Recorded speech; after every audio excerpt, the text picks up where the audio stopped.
Hey, what's up, Vivons? Happy Friday.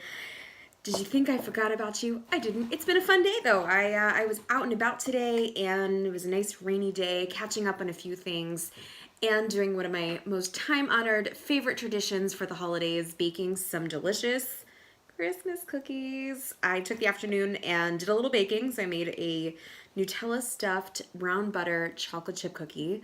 I actually haven't tried them yet, but I did eat quite a bit of batter and it was delicious. Tonight I'm talking about a little bit of Beaujolais, one of my favorite wines out there, as you guys know already. This is one I haven't talked about before. This is one that I often have a little bit of trouble finding. A newer producer, not one of the classics, but a classic producer in another region. So for those of you who are Rhone lovers out here, this is a famous Rhone producer, the Graillot brothers, Graillot. They're famous in the Rhone region, but they went up to Beaujolais a few years ago, I think 2013, and bought some land in Saint-Amour, which is what you see here in Fleury, I believe. Don't quote me on that. They bought about 5 acres and decided to make a little Beaujolais. Now, a friendly reminder out there, Cru Beaujolais is different than Beaujolais Village, which is also different than Beaujolais Nouveau. So Cru Beaujolais is from a specific cru within Beaujolais. There are 9 of them. This is one of them. This is Saint-Amour. A lot of times I talk about things like Fleury, I talk about Moulin Avant, I talk about, what are some, Julianas, but I don't get to talk about Saint-Amour a lot. There aren't a ton out there that make it to the United States.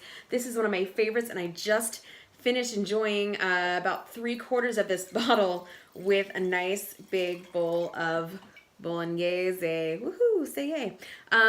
Bolognese, one of my favorite foods, like, of all time. Domaine de Fa from Saint-Amour, 2016 vintage. This is one of my favorites in Beaujolais because it has a little bit more of a classic feel to it. For those of you out there who've had the Marcel Lapierre, I love those wines too. They feel very classic as well, but they do tend to have a little bit of Brett on them. This is really, really clean, a lot more vibrant, and Beaujolais is typically somewhere I take people who love Burgundy but can't spend the money on Burgundy, who can. It's expensive. I get it. This is a place that I take people that love things like Pinot Noir. It's made from the Gamay grape, a really close varietal to Pinot Noir, really light tannins, really great fruit. This leaning on the tart cranberry side of things more so than this sweet, more cherry, riper styles out here in Sonoma and otherwise. Let's get into the wine. Beautiful. I always get a little bit more of a florality. I don't know if that's something that I kind of take from the name, the Saint-Amour, that lovely, beautiful, romantic name, Saint-Amour. But I always get more of a florality from Saint-Amour Beaujolais, Cru Beaujolais. But really nice tart cranberry. This also reminds me a little bit, if you love Nebbiolos, like Langa Nebbiolos, Barbarescos, or even the Dolcettos. This is a great wine for you guys who love a little bit more acid, a little bit more of that tart quality fruit. Really red, really vibrant, really, really fresh. I love it with a chill, but I also love it just like this. Let's get on the palate. Gorgeous, rich lavender, tart cranberry, tart cherry, really round, viscous, a little bit more weight and density than I typically expect from a Cru Beaujolais. This is a sturdier Beaujolais. It's not coming from oak, but it is coming a little bit more from extraction.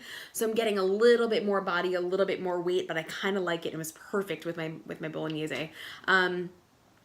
Viscosity-wise, it's a lower viscosity wine, but it like I said, it's got a little bit of power behind it. I love serving these wines at parties. I love serving them. Sorry if this table's moving a little bit. I love serving them for people who want to be introduced to French wines, who typically love things like Oregon or Sonoma Pinot Noir, a really great stepping stone into the lighter bodied wines of France and of Europe. Really, really, truly delicious wine. $30, imported into a few different places. Chambers and Chambers is doing it here. I know it's part of the Skurnik portfolio in New York if you guys are East Coasters and looking to find it. Not easy to find, like I said, but definitely worth seeking out if you can. I think it's time for cookies, and I'm gonna get back to my Netflix. I'm watching a great new series called An Innocent Man. I think that's what it's called, but it's great. I hope you guys are enjoying your weekend. I certainly am here. I'm sorry for the shaky table. Tomorrow I try to get this done earlier and before work, so I'll see you then. Bye, guys.